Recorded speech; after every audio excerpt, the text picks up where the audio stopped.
The stench of old parchment, damp stone, and desperation was the first thing that hit Wade Wilson. Or maybe it was just the desperation coming off him. He'd certainly been in worse smells, the inside of a particularly ripe dumpster, a public restroom after Comic-Con, a recent ex's dating history, but this one had a certain school-wide ambience, like the lingering ghost of forgotten homework and teenage angst. Welcome, first years, to Hogwarts, a booming, vaguely familiar voice announced. It wasn't Hagrid. Thank the gods and goddesses of narrative convenience. Hagrid would have been way too much fan service for a first chapter. No, this was a stern, gray-haired witch with a tight bun and an even tighter frown. Follow me, and no lollygagging. Wade trudged along with the gaggle of wide-eyed, slightly terrified 11-year-olds. 11? Really? My last gig involved a sentient pizza and a temporal anomaly that threatened to turn all of reality into a giant kale smoothie. Now I'm back to being a grade schooler. Thanks, TVA. You guys are the worst. He rubbed his scarred face, the rough skin a constant reminder of both his immortality and the truly terrible life choices that led him here. At least he still had his healing factor, even if it felt like the TVA had put it on dial-up internet. A paper cut felt like a stab wound and a broken bone. Let's just say he was currently operating at roughly 60 of his usual, regenerating from a single cell efficiency. The Great Hall was, as advertised in all the books and movies he'd been forced to binge-watch, impressively great. Floating candles, furlong tables packed with students, and a ceiling that looked like the night sky. Wade leaned in conspiratorially to an invisible camera. Okay, I'll give it to them. The special effects budget here is insane. Either that, or they actually have a proper set designer this time, unlike that low-budget B-movie my life usually is. He spotted Professor Minerva McGonagall, looking remarkably uniged, and suppressed a shudder. Time was a fickle mistress, and she seemed particularly fond of leaving some characters exactly as they were, just to mess with his head. At the head table, he noticed a young woman with bright, inquisitive eyes and fiery red hair, looking much too earnest to be a professor. Professor Eleanora Finch charms. The script said she was my reluctant mentor. Let's see how much reluctant she can get. The sorting hat, an ancient, frayed piece of magical headwear, was placed on a stool. Wade felt a tremor of actual, honest-to-God's anxiety. Please don't make me a Hufflepuff. Please don't make me a Hufflepuff. I'm not a bad guy, but I'm certainly not plucky. Names were called, kids went up, and the hat shouted houses. Ravenclaw. Slytherin. Hufflepuff. Ugh, someone got Hufflepuff. Poor kid. Wilson Wade. McGonagall's voice was crisp. Wade sauntered up, ignoring the whispers. He sat on the stool, feeling the weight of the hat dropped onto his head. It immediately felt weird. Like someone was rummaging through his brain with a rusty spoon. Interesting, a reedy voice echoed directly inside his mind. A mind of pure chaos, and yet a strange sense of purpose? No, not purpose. More like a dedication to the bit. Look, Hat Man, Wade thought back, can we speed this up? I've got a tight schedule of breaking rules and eating mystery meat. Just shove me where the plot needs me to be. Gryffindor sounds heroic, right? Or Slytherin if you want me to be an edgy anti-hero. Surprise me. Unconventional, to say the least, the hat mused. A disregard for authority, a distinct lack of fear, or perhaps a profound inability to take anything seriously. There's ambition, yes, but not for power, more for maximum narrative impact. And an undeniable, almost reckless, courage of a sort. I just want to get this over with before I start questioning the structural integrity of this enchanted talking hat, Wade thought, tapping the brim impatiently. The hat let out what sounded suspiciously like a groan. Fine. If you insist on throwing yourself into danger for the sheer spectacle, then it must be Gryffindor. The Gryffindor table erupted in applause, though many looked confused. Wade grinned, took a bow, and strode over, high-fiving a bewildered-looking first year. Nailed it. First step, infiltrate the hero house. Next step, find the snacks. The next morning, Wade's first class was Charms, taught by Professor Eleanora Finch. She looked even more earnest in person, her red hair pulled back in a neat ponytail, her robes perfectly pressed. She was explaining the proper wand movement for Wingardium Leviosa, demonstrating with a feather. Remember, it's Wingardium Leviosa, not Wingardium Leviosh, she chirped, looking at them with wide, encouraging eyes. Precision is key, children. Wade, armed with a wand that felt ridiculously flimsy in his calloused hand, poked at his feather. Seriously? We have to do this with magic, he grumbled to the feather. Couldn't we just use super glue and a tiny fan? Way more efficient. A girl with neat blonde braids and spectacles, sitting next to him, turned with a sigh. It's charms, Wilson. It's about manipulating magical energy. You can't just use super glue. This was Lila Periwinkle, Ravenclaw first year, as noted in his mental character roster. Smart, analytical, and already exasperated. Perfect. Oh, Lila. My co-star. Wade beamed. What's your sign? Mine's do not disturb, narrator is talking. Lila just blinked. Just try the spell. Professor Finch was circling the room, offering gentle corrections. She paused at Wade's desk. Mr. Wilson, are you attempting the incantation? Wade held up his wand with a flourish, making a dramatic swoosh that nearly smacked Lila in the face. I am, Professor. Prepare to be amazed. Or mildly inconvenienced. He took a deep breath, mimicking Finch's motion with exaggerated effort. Wingardium Leviosa. Nothing happened. The feather lay inert. Wade tried again, with more gusto. Wingardium Leviosa. Come on, you feathery fiend, fly. Still nothing. He glared at the feather. You're messing with me, aren't you? You think this is funny? I've fought interdimensional beings. You're a feather. Mr. Wilson, Professor Finch said, her voice now tinged with a delicate thread of professional exasperation. Your wand movement is a little aggressive. And perhaps try to focus on the levitation rather than the intimidation. Intimidation is my brand, Professor. Wade protested. It usually works. I once scared a giant sentient marshmallow into signing over his entire candy empire. Lila, meanwhile, had performed the spell perfectly, her feather hovering serenely in the air. You're twisting your wrist too much, she whispered to Wade, even as she tried to ignore him. It's a gentle flick, not a karate chop. Wade rolled his eyes. Oh, so now it's about finesse? I'm a blunt instrument, sweetheart. Always have been. He tried again, a slightly less violent flick, focusing all his mental might. This time, the feather vibrated, then shot sideways, ricocheting off the wall and hitting Marcus Thorne, a slick-haired Slytherin, square in the face. Marcus yelped, rubbing his cheek, his face already turning a splotchy red. Wilson, you clumsy oaf. Watch where you're aiming that thing. Professor Finch sighed, running a hand through her red hair. Mr. Wilson, perhaps less enthusiasm for now. Mr. Thorne, are you all right? Marcus, looking disdainfully at Wade, huffed. I'm fine, Professor. Just another example of Gryffindor's uncouth nature. Wade leaned back, a triumphant smirk on his face. See, Professor?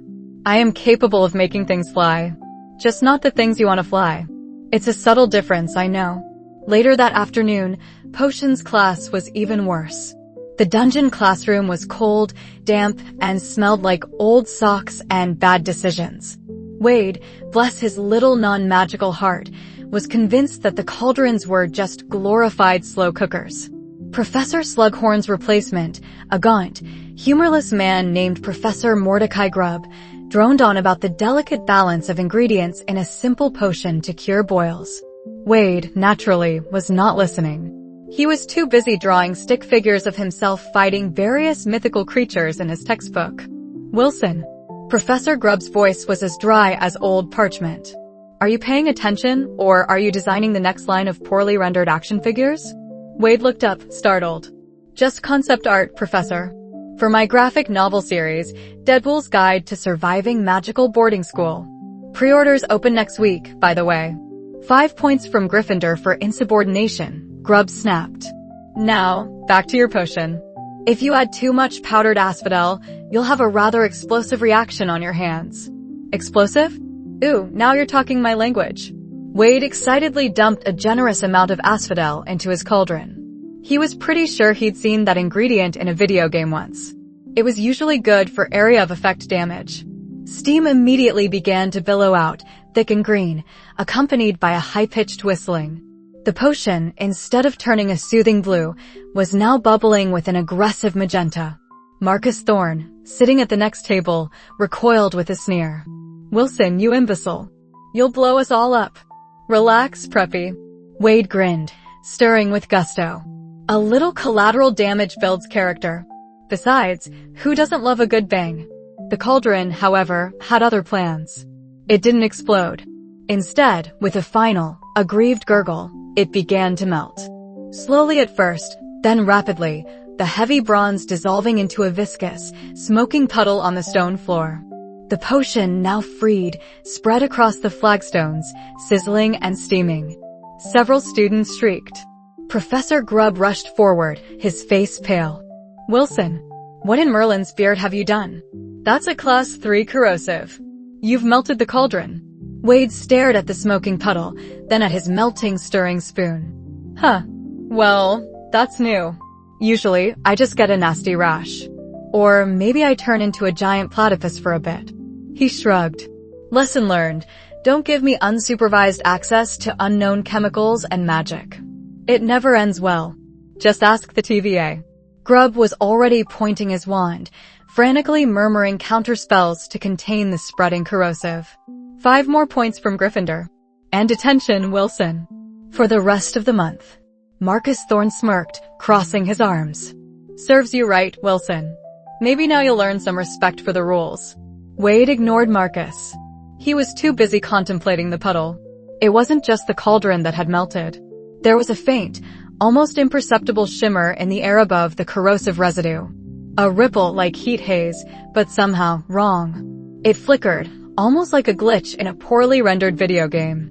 Wait a minute. That's not normal, is it? Even for a melted cauldron. Wade squinted. He'd seen enough temporal anomalies to know a bad special effect when he saw one. This wasn't just a botched potion. This was something else. Something that felt eerily familiar, like the faint echo of a timeline collapsing. He poked at the shimmering air with his finger. A jolt, like static electricity, zapped him. He recoiled with a yelp, his healing factor kicking in to repair the minor burn, but slower than usual. "Okay, TVA, that actually hurt. You owe me a chimichanga for this." As Professor Grubb finally contained the mess, Wade couldn't shake the feeling. This wasn't just a simple magical mishap. This was the opening act. And somehow he, the biggest magical dunce in the room, had inadvertently stumbled upon it. Well, look at that, Wade thought, a slow, dangerous grin spreading across his scarred face. Looks like the plot just got interesting. And I'm right in the middle of it. As usual. You just can't keep a good Wade down, no matter how hard they try. He looked directly at the reader. But seriously, if anyone's got a spare teleportation device, my DMs are open. This detention thing is going to be a real drag. Right, everyone, wands out. Today, we master the Featherlight Charm, Wingardium Leviosa. Professor Eleanora Finch, a woman barely old enough to be called a professor in Wade's expert opinion, probably a fresh graduate hoping to make a mark, beamed at the class of first years. Her neatly tied brown hair and eager eyes screamed overachiever, and Wade immediately resented her on principle. He sat slumped in his desk, a suspiciously pristine-looking wand TVA issued, probably made of glorified plastic, clutched loosely in his hand. In front of him, a single, fluffy white feather rested. His mission, make it float. Remember the wrist movement. Swish and flick. And don't forget the incantation. Professor Finch demonstrated with an almost theatrical flourish, her own feather gracefully ascending. Wade tried. He swished. He flicked. He pronounced Wingardium Leviosa with all the gravitas of a man ordering a chimichanga. The feather remained stubbornly glued to the desk. It stared at him, mocking him with its fluffy inertia. Geez, talk about a tutorial level. Is this really the best you got, Magic School? I fought interdimensional demigods, and now I'm struggling with a damn feather. It's about core magic, Wade. Start small, build up, urge the yellow box. Oh, so it's a grindy RPG now? Fantastic. I prefer my XP from gratuitous violence and witty banter, thank you very much. Mr. Wilson, Professor Finch's voice was strained, as if she were speaking to a particularly dense house elf. Are you attempting the charm, or are you having a conversation with yourself again? Both. Multitasking, Professor.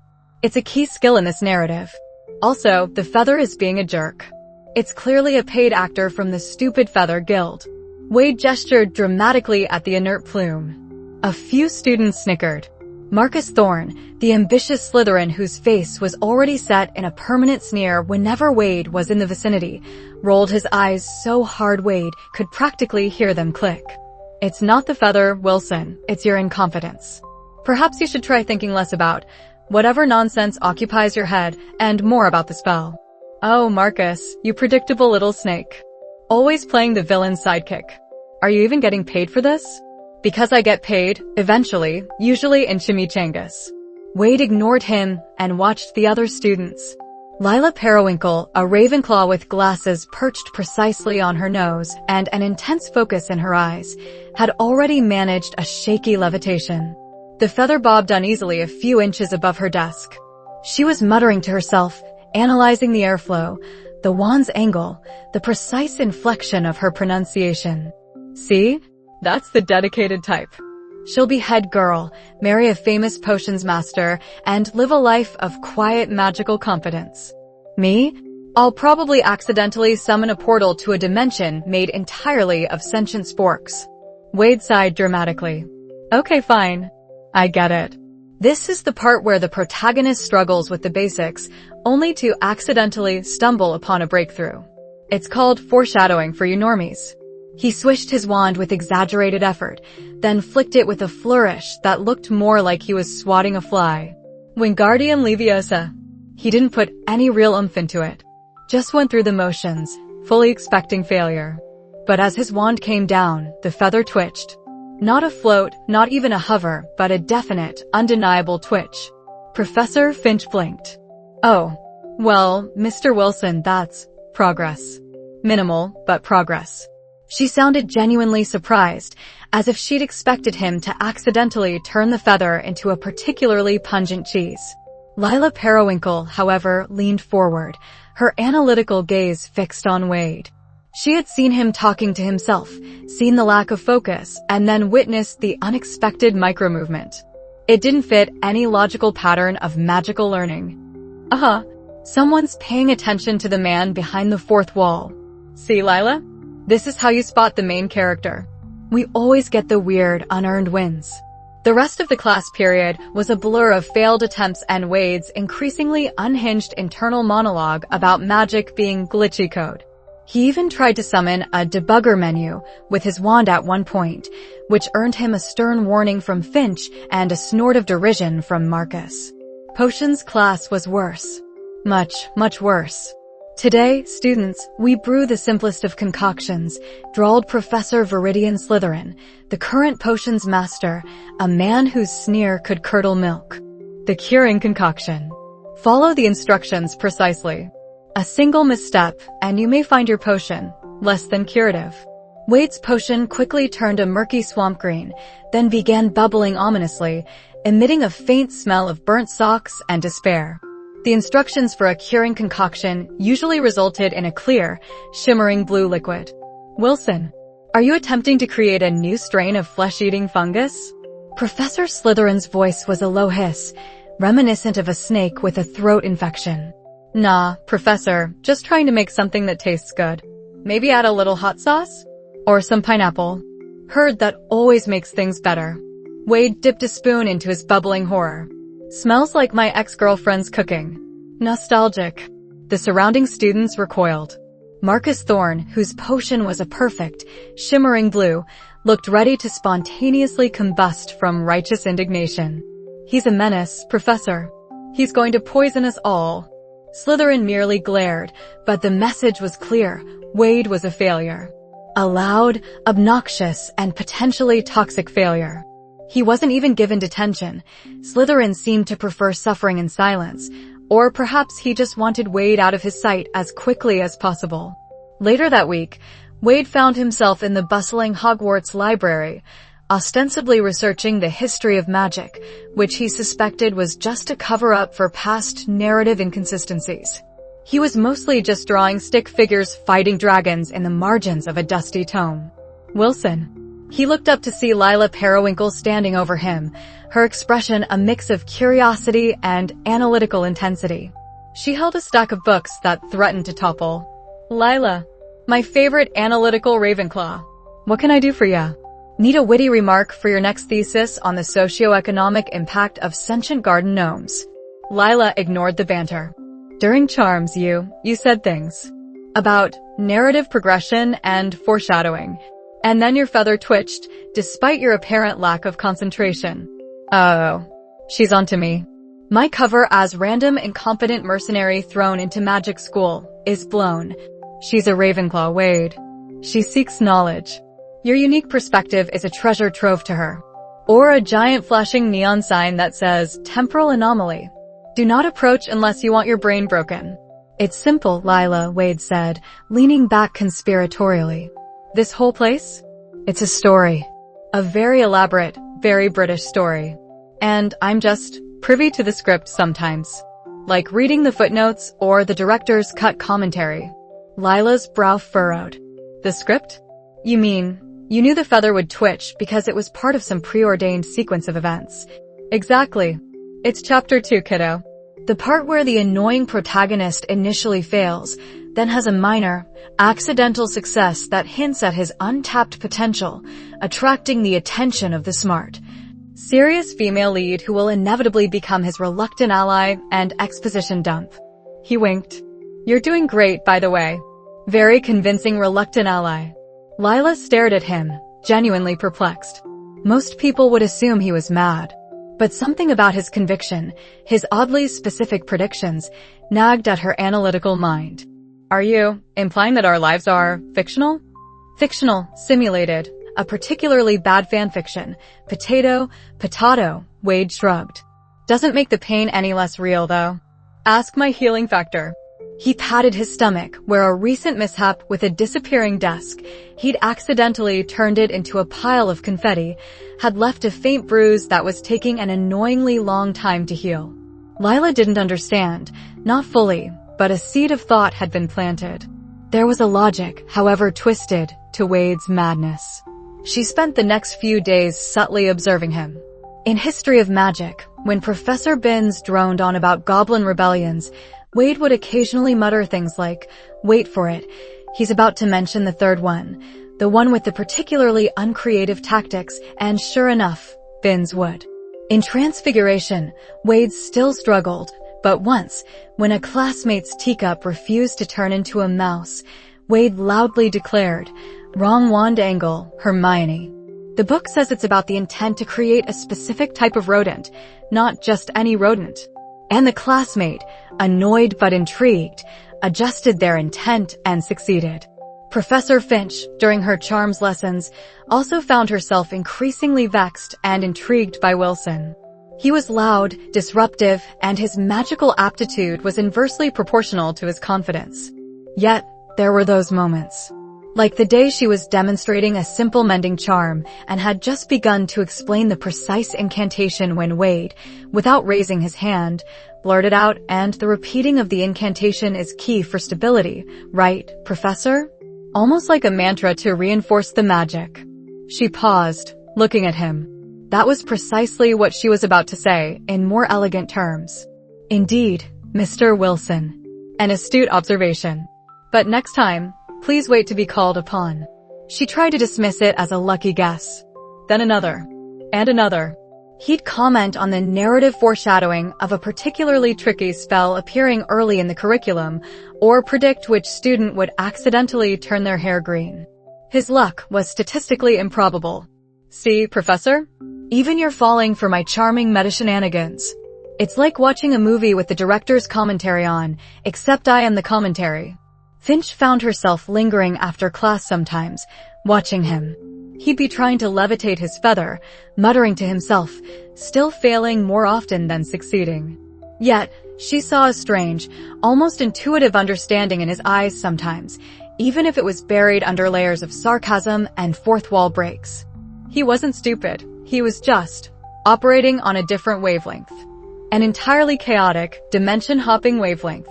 One dreary afternoon, during a particularly mind-numbing lecture on the finer points of potion ingredient preservation, Wade felt a familiar flicker. It wasn't his usual fourth-wall tingle, the one that showed him the genre tropes or upcoming plot beats. This was different. It was like a skip in a record, a momentary desynchronization. The corner of the classroom, where a tapestry depicted a wizard battling a griffin, seemed to shimmer. Not magically, not like a spell effect, but like a low-resolution texture failing to load properly. The griffin's eye, for a split second, looked like a pixelated error. Wade blinked, rubbed his eyes. The tapestry was normal again, the griffin's eye perfectly woven. Whoa, that was new. Did someone spill coffee on the main server, or is the budget running low for rendering? He shook his head. Must be the poor lighting, or maybe the lingering effects of Slytherin's fumes from potions. Still, the feeling persisted, a faint hum beneath the mundane rhythm of Hogwarts. As the professor droned on, describing the optimal humidity for storing mooncalf dung, Wade glanced around the room, a new, uneasy curiosity stirring beneath his usual chaos. The world, his story, felt thin, somehow. Like a cheap stage prop on the verge of collapsing. He had a sneaking suspicion Chapter 3 was about to get a whole lot more interesting and significantly less fictional. The dull drone of Professor Binns, a spectral relic of Hogwarts' educational system, was Wade's personal soundtrack to existential dread. History of Magic was less a class and more a mandatory, hour-long coma. Wade, perched precariously on his stool, had long since abandoned any pretense of note-taking. His quill had been meticulously disassembled, reassembled into a crude shiv, then redisassembled into a pile of splinters, all within the span of Binns' latest monologue on goblin rebellions. Seriously, 2 chapters in, and we're still stuck on the prequel lore, Wade thought, wiggling his toes in his too tight school shoes. Audience engagement is at an all-time low. Somebody needs to tell this guy that if you can phase through walls, you can probably update your lesson plans. His eyes scanned the ancient, dust-laden classroom. Every single stone in Hogwarts screamed plot device, and Wade, being a connoisseur of plot devices, knew one when he didn't see one. Not here, not in this sleepy room. What he needed was a shortcut, a backdoor, a literal breach in the time-space continuum disguised as a forgotten broom closet. When Binns finally, mercifully, dismissed them with a sigh that rattled the very foundations of the school, Wade didn't head for the Great Hall. He ducked, instead, into a rarely used corridor he'd spotted on one of his earlier, highly unauthorized expeditions. It was dark, lined with warped tapestries depicting what looked like wizarding tax audits, and ended in a dead end. Or, more accurately, a bricked-up archway. Wade exclaimed, tapping the rough stones. Now this looks like prime real estate for a secret passage. Or at least, a good spot to hide my illicit stash of chimichangas, once I figure out how to get them past the house elves. He pulled out the shiv-turn quill. Operation. Crack the castle, Phase 2 initiate. He began to poke and prod at the mortar between the bricks, not with any real magical intent, but with the focused, slightly manic energy of a squirrel trying to bury a nut in concrete. His enhanced strength made short work of the crumbling material, and soon he loosened a chunk of stone. As he pried it free, a faint hum reached his ears. Not a normal hum, but one that vibrated slightly off-key, like a forgotten radio station playing backwards. The air around the newly revealed gap felt wrong. It wasn't cold or hot, but utterly devoid of consistent now-ness. A stray dust bunny, disturbed by Wade's efforts, floated past the gap, shimmered, and for a split second, became a fully formed, pristine cotton ball, before snapping back into a dust bunny and dissolving into nothing. Wade blinked. Whoa, that's new. And potentially lucrative. Imagine the possibilities for infinite pristine cotton balls. Or, other, more useful stuff. He peered into the shadowy opening. The hum intensified, and the air seemed to waver, like heat haze off a summer road, except it was doing it indoors, near a pile of forgotten bricks. Looks like I found a temporal hemorrhoid. Cute. He reached out a gloved hand, curiosity overriding any semblance of caution.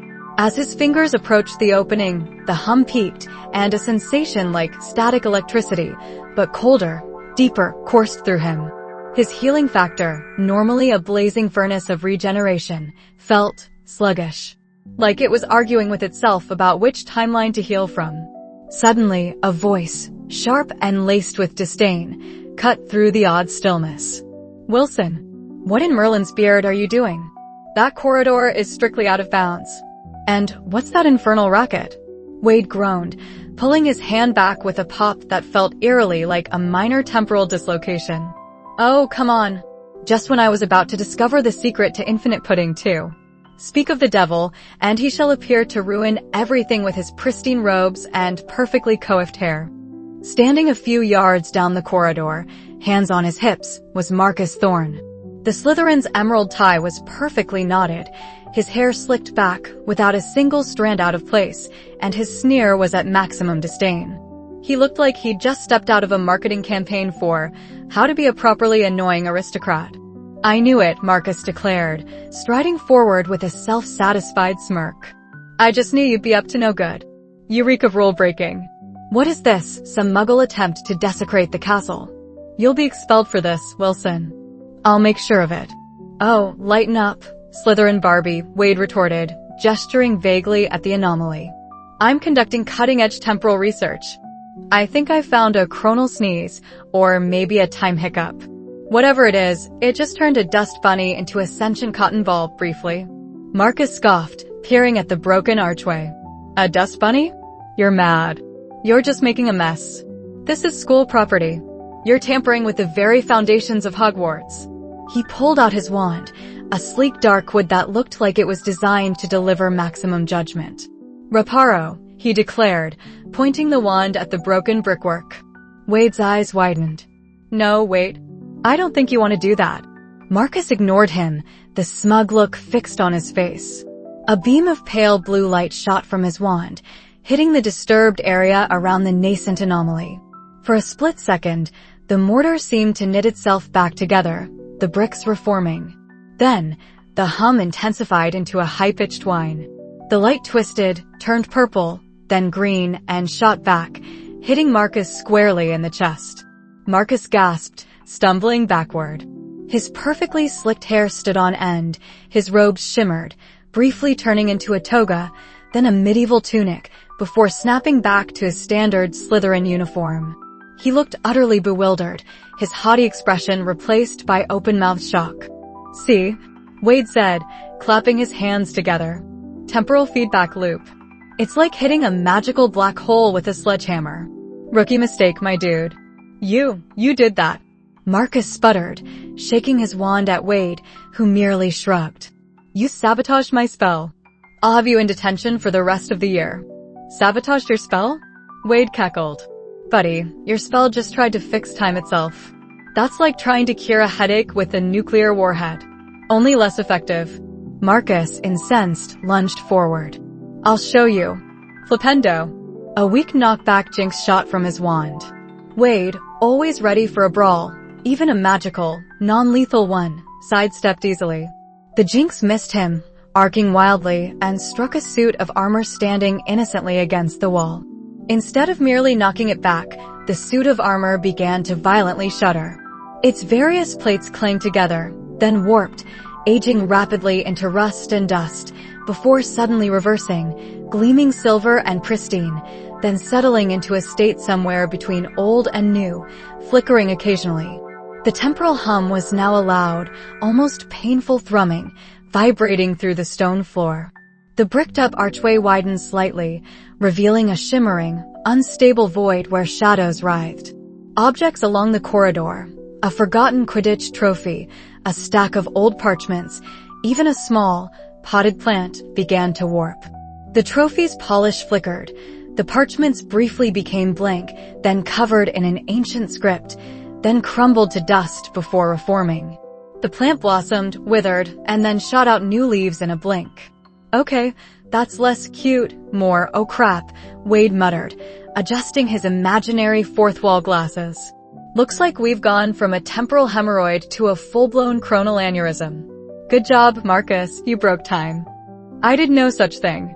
Marcus shrieked, his voice cracking with fear as a nearby tapestry depicting a wizard eating a pineapple repeatedly unraveled and rewove itself at high speed. It was you. Your presence. You're a menace. The floor beneath their feet began to thrum harder, causing fine cracks to spiderweb across the ancient stone. A section of the wall near the archway seemed to ripple, expanding and contracting like a disturbed pool of water. From the end of the corridor, a new voice, laced with alarm, cut through the escalating chaos. What in the name of Merlin is going on here? I felt a major arcane instability. Wade? Marcus? Lila Periwinkle, her Ravenclaw scarf a beacon of sense in the rapidly destabilizing corridor, stood wide-eyed, her analytical brain already whirring through possibilities. Her gaze flickered from the flickering objects to the expanding, shimmering void in the archway, then to the terrified Marcus, and finally, to Wade, who looked like he was having the time of his life, albeit a slightly concerned one. Oh, hey Lila. Wade chirped, waving casually. Just a minor temporal singularity. Nothing a few well-placed chimichangas can't fix, I'm sure. Probably. Maybe. The thrumming intensified further, and the ground began to buck beneath their feet.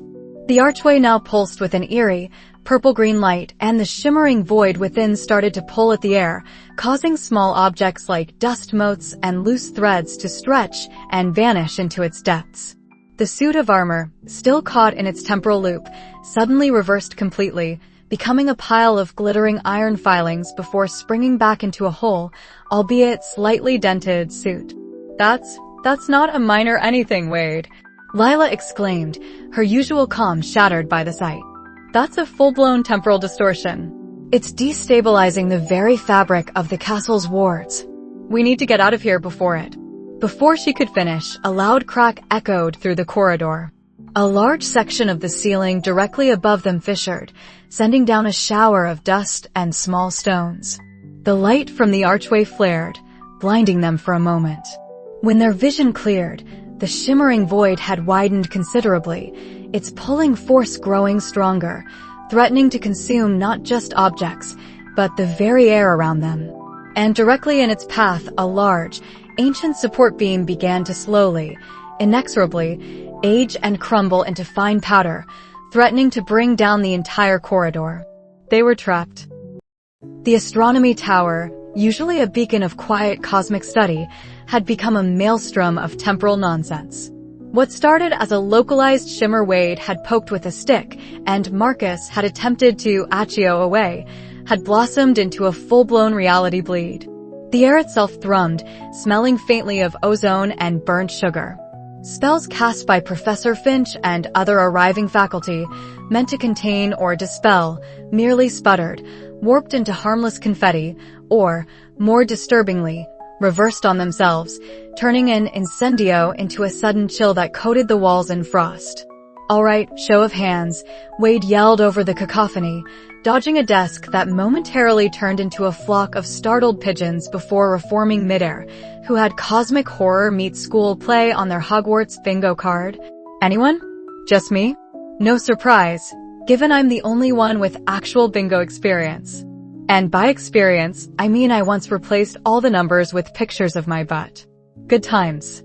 Lila, her face a mask of frantic concentration, pulled at Wade's sleeve. Wade, this isn't a joke. The temporal integrity of this entire section of the castle is collapsing. Objects are fluctuating between states, causality is breaking down, and I just saw Professor Vector turn into a teapot.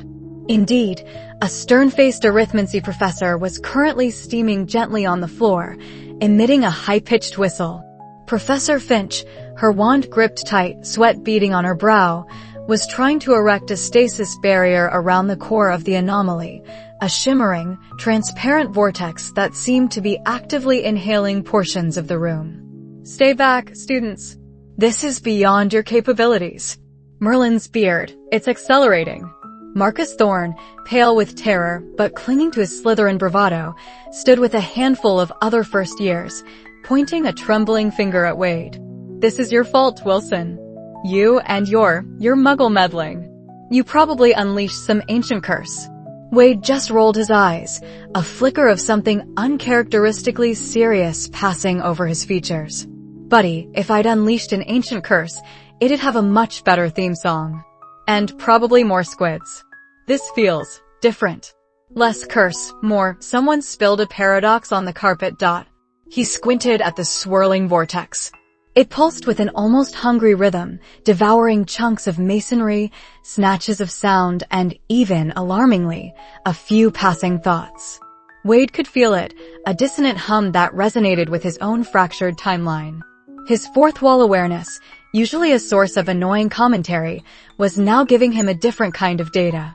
This wasn't just magic, it was a fundamental instability, a narrative thread fraying at the edges. It's like it's trying to undo everything it touches, Lila observed, scribbling furiously on a parchment that kept flickering between a diagram of planetary orbits and a recipe for treacle tart. A temporal recession, perhaps? A localized collapse of chronological continuity. Localized collapse of my afternoon nap plans, more like, Wade grumbled, but he was listening. He noticed that any organized magical effort, like Professor Finch's focus spell work, seemed to make the anomaly thrash harder, like trying to plug a leak with a sieve. It's feeding on the attempts to control it, Wade murmured, more to himself than anyone. Or maybe it just hates order. Typical. I can relate. Professor Finch's barrier shimmered, then collapsed entirely, sending her stumbling back. The vortex surged, pulling in a whole section of the wall, revealing the starry night sky outside, which then rewound itself, showing twilight, then dawn, then the wall again, all in a dizzying blink. A terrified scream ripped through the air as another student found their robes briefly replaced by medieval armor. We have to evacuate, Professor Finch cried, her voice strained. Everyone to the grand staircase, quickly. But the path to the stairs was now a chaotic mess of flickering corridors, some leading nowhere, others to impossible angles. The reality bleed was expanding rapidly. Wade, for once, didn't crack a joke. He saw the genuine fear in Lila's eyes, the despair on Professor Finch's face. He also saw the potential for a really bad review from the TVA if he let this blow up the whole magic school. And honestly, this was getting boring. Time to punch it in the face. Okay, Plan B, everyone, Wade announced, pulling out a small, bent paperclip from his pocket, his current arsenal. Professor, keep trying to stabilize things, even if it's just to buy me time. Lila, give me everything you've got on what makes this thing tick. Marcus, stand there and look terrified. You're good at that. Marcus sputtered, but Wade was already moving. Wade, what are you doing? Lila shrieked as Wade, with surprising agility, bounded over a magically reanimated suit of armor that was trying to perform a waltz. I'm going to disrupt the anomaly by being the most anachronistic, temporally inconsistent piece of garbage it's ever encountered, Wade declared, flexing his non-existent muscles. If it's feeding on order, I'll give it chaos. If it's collapsing continuity, I'll give it, well, me. He sprinted towards the heart of the vortex. Wilson, no. You'll be destroyed. Professor Finch screamed, a flash of genuine horror on her face as she saw his reckless intent. Destroyed? Lady, I am destruction, wrapped in a healing factor, with a side of chimichangas. Wade yelled back, his voice momentarily muffled as he passed through a pocket of silence. As he got closer, the effects intensified.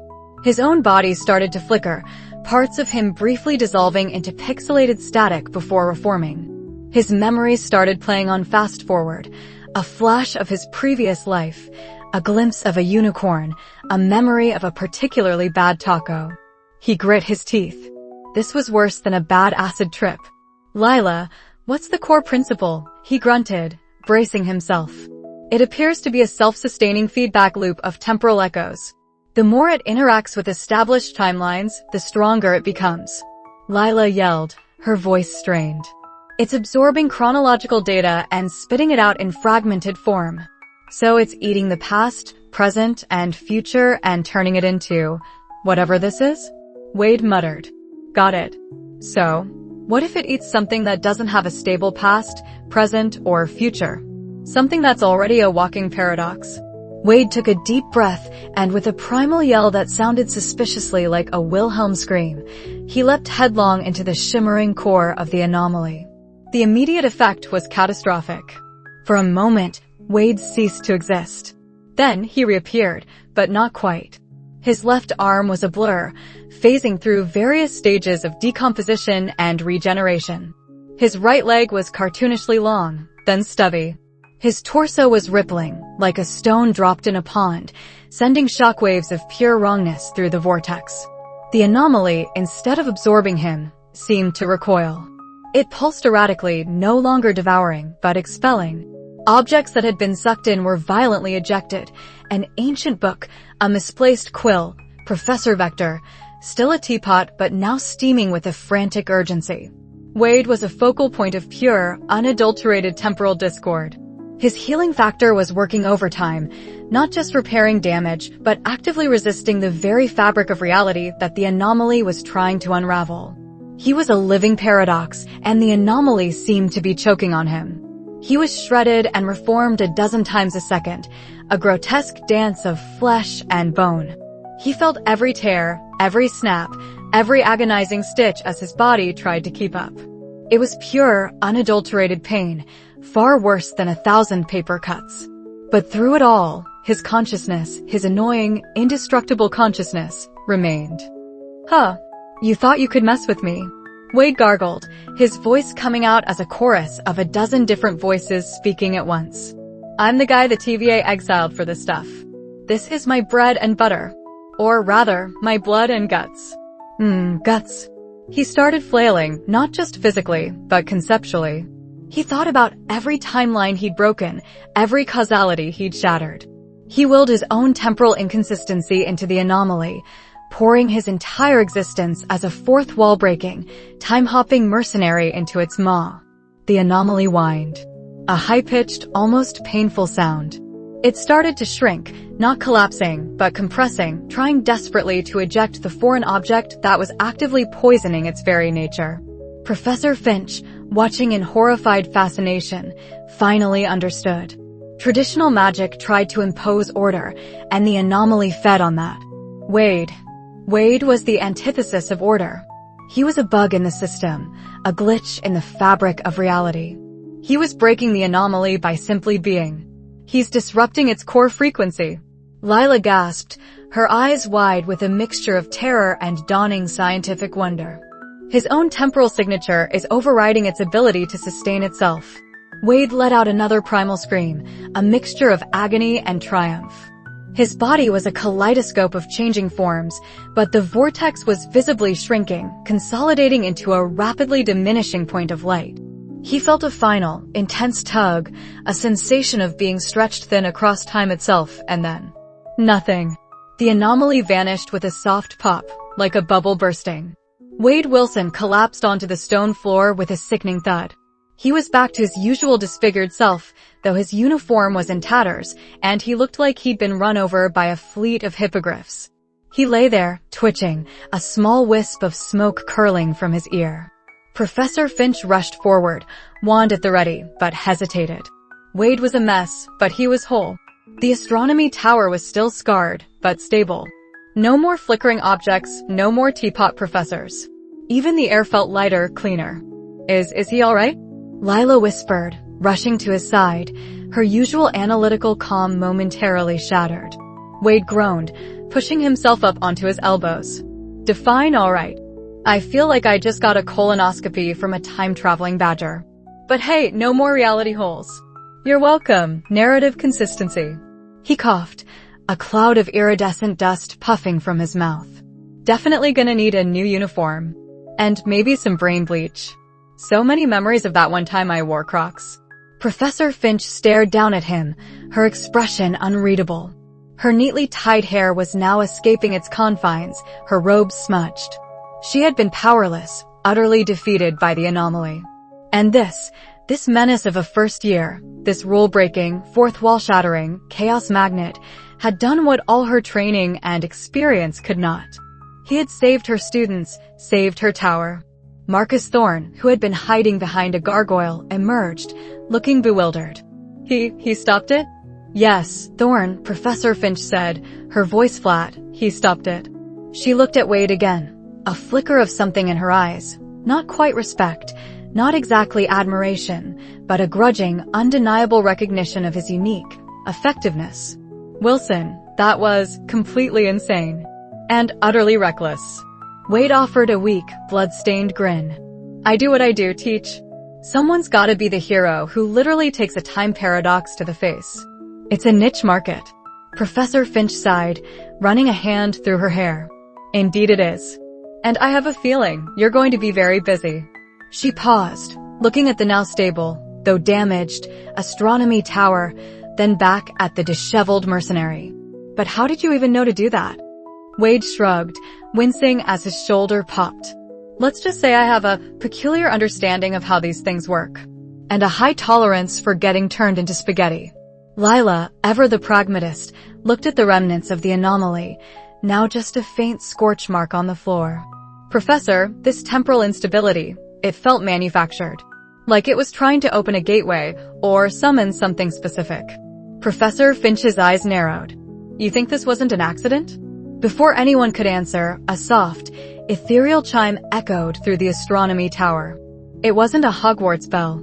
It sounded older, more distant. And it seemed to come from everywhere and nowhere at once.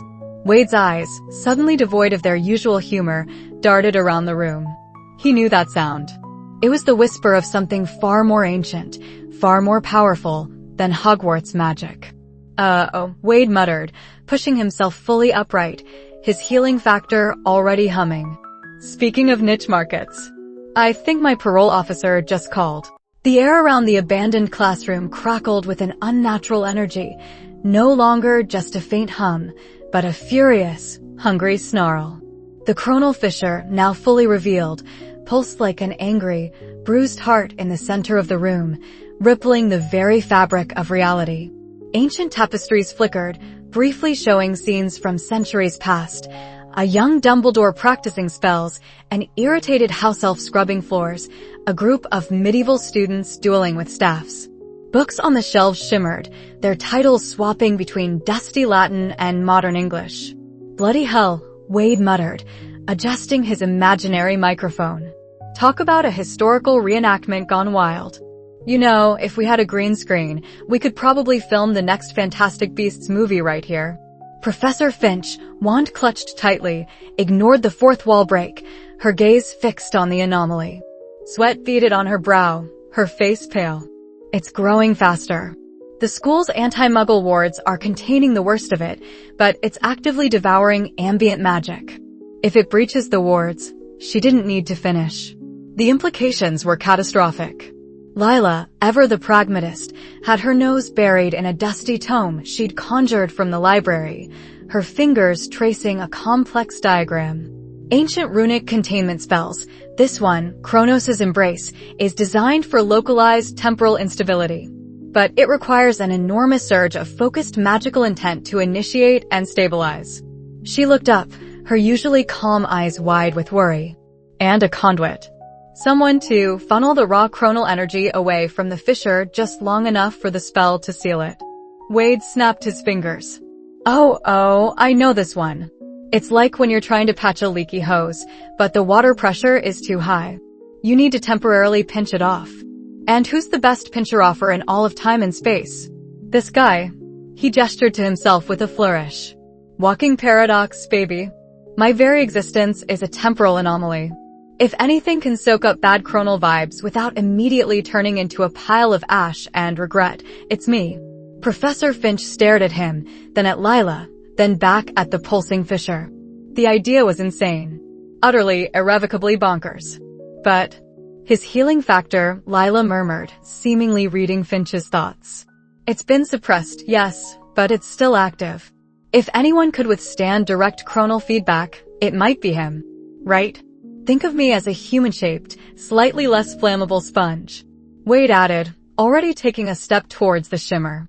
Although, I do hope there isn't a chronal feedback loop, equivalent of a spork.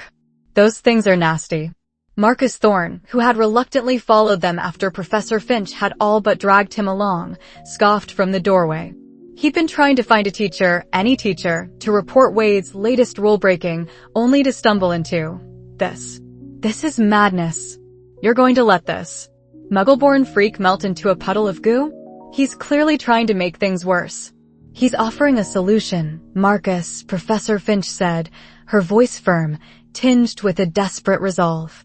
Unlike your current contribution of standing there and complaining. She turned to Wade. This is incredibly dangerous, Wade. Even for you. You could be fragmented. Torn across time. Wade shrugged. Been there, done that, got the existential dread as a souvenir. Besides, if I don't do it, Hogwarts goes poof, and then where will I get my ridiculously overpriced butterbeer? Think of the economy, people. He cracked his knuckles. All right, Professor. Lay out the deets. Lila, you got that ancient room thingamajig ready to roll. The plan was simple, terrifying, and relied entirely on Wade's resilience. Professor Finch would channel the Kronos' Embrace spell, a complex array of charms designed to seal temporal rifts.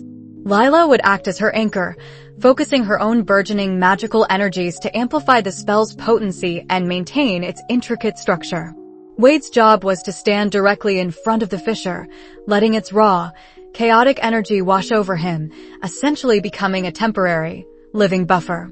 He would draw the chronal distortions into his own anomalous being, stabilizing the immediate area long enough for Finch to complete the seal.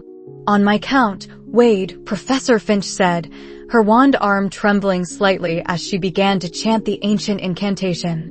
Blue energy, surprisingly cold, began to emanate from her wand, coiling around her and Lila.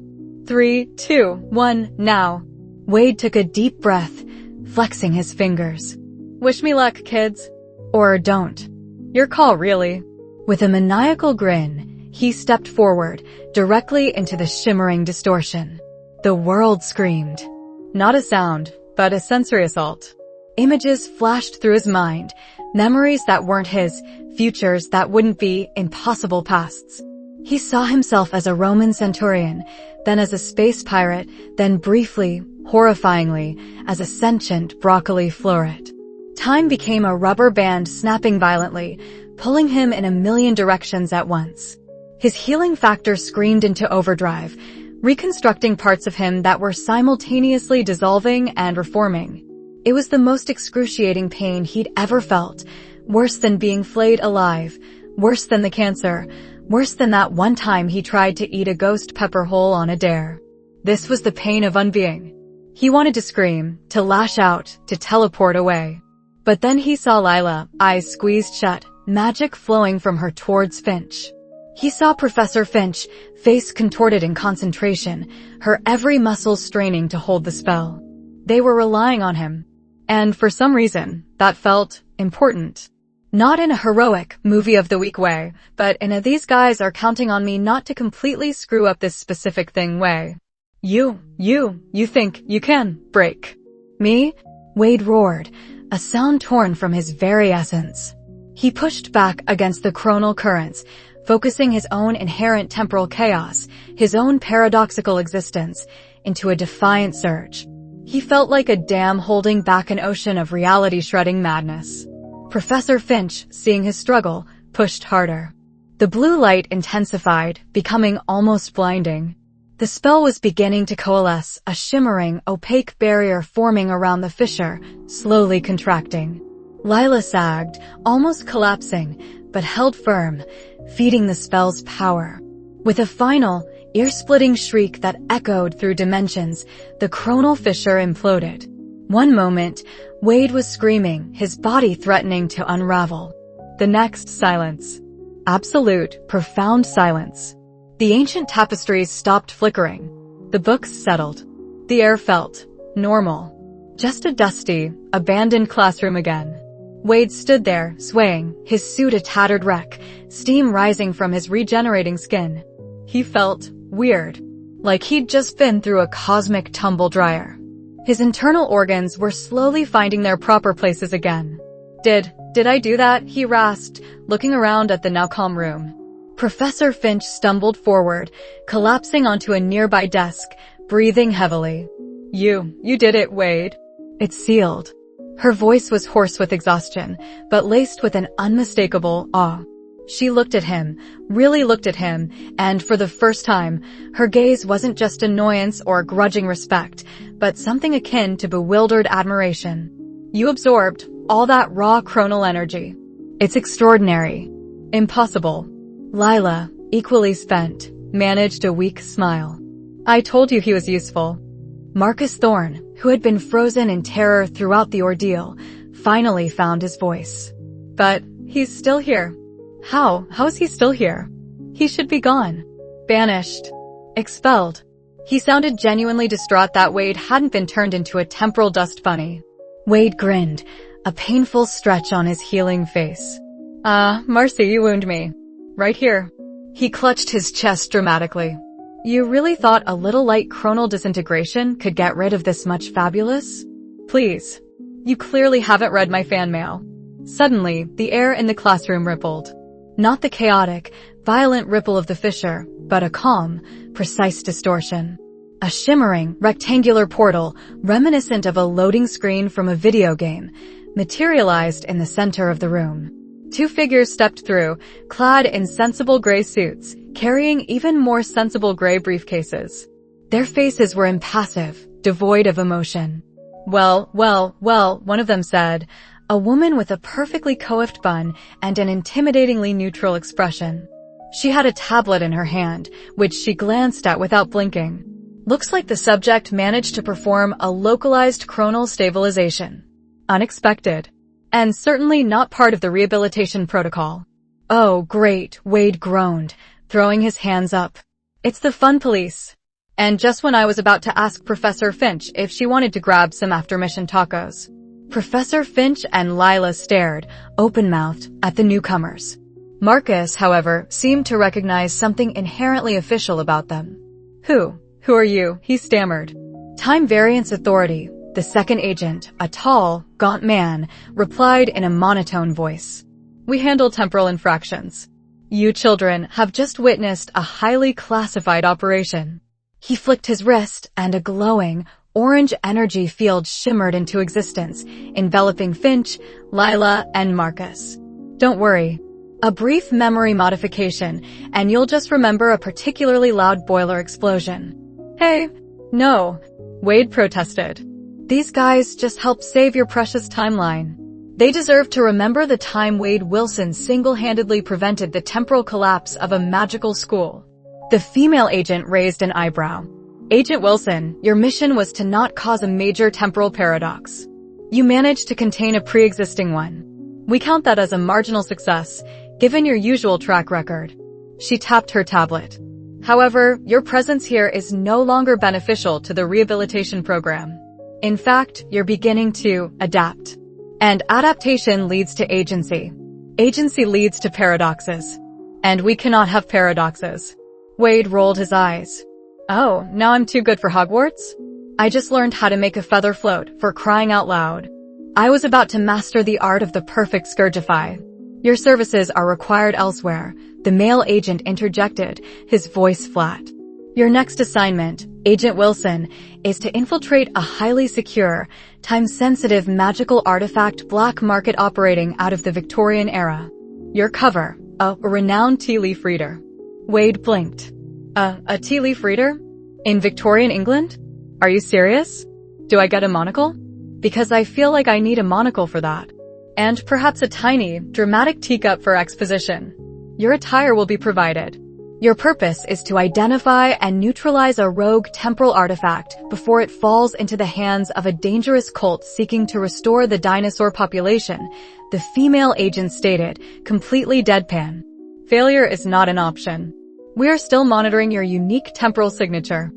Wade stared, then burst out laughing. Okay, you know what?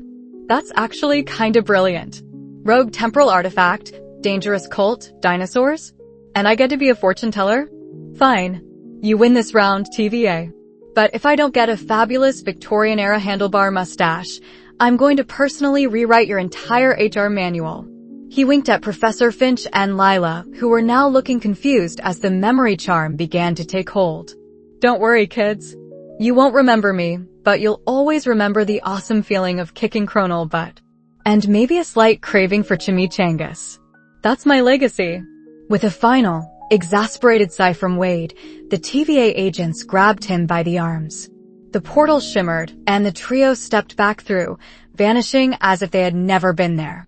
The classroom was silent once more, save for Professor Finch mumbling something about a very active boiler and Marcus Thorne complaining about the strange smell of burnt toast. The silence stretched, waiting for the next chapter of Wade's absurd, chronally catastrophic life to begin. And somewhere, a dinosaur coughed nervously.